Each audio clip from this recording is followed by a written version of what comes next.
Love story, বাস্তৱ আৰু কল্পনা, এটা অচিনাকি ফোন নম্বৰ, এটা কাহিনী যিটো কাহিনীৰ বাস্তৱ বহুত কঠিন।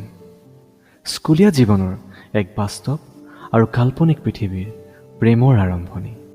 চিঠি দিয়া সময়ৰ এই কাহিনী, কিন্তু তাৰেই মাজত ঘৰত আছিল এটা নকিয়া 2600 মোবাইল ফোন। বন্ধুবোৰে জানিছিল ঘৰৰ নম্বৰ, কিন্তু তাৰেই মাজত এটা অচিনাকি নম্বৰৰ মেছেজ আহিছিল, য'ত লিখা আছিল I love you. নাছিল ট্ৰু কলাৰ, নাছিল ইণ্টাৰনেট। সন্ধান বিচাৰোঁ কেনেকৈ? ফোন কৰিলেও ৰিচিভ নকৰে।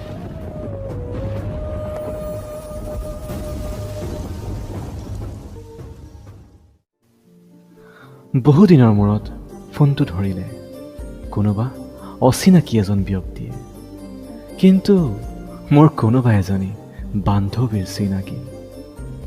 সাহস নহ'ল সুধিবলৈ, আৰু তাইও নক'লে সন্মুখত মোক কোনোদিনেই। দিন বাগৰিল, বন্ধুত্ব বাঢ়িল, কিন্তু কোনেও সাহস নকৰিল। সাহস কৰিবনো কেনেকৈ? দুয়োৰে মাজত আছিল জাতি ধৰ্মৰ ব্যৱধান। বাস্তৱ আৰু কাল্পনিক পৃথিৱীৰ মাজত বহুত ব্যৱধান আছে। দুয়ো বাস্তৱত নহ'লেও কাল্পনিক পৃথিৱীত আজি এক হৈ আছে, কাৰণ দুয়োজনেই বাস্তৱ পৃথিৱীত অকলশৰে আছে। প্ৰেমৰ জৰি খালী চকুৰে মনিব পৰা নাযায়, ইয়াক অনুভৱে কৰিব পৰা যায়।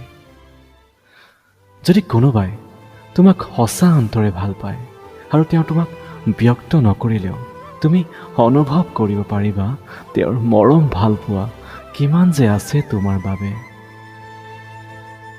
হাৰ্জি গগৈ।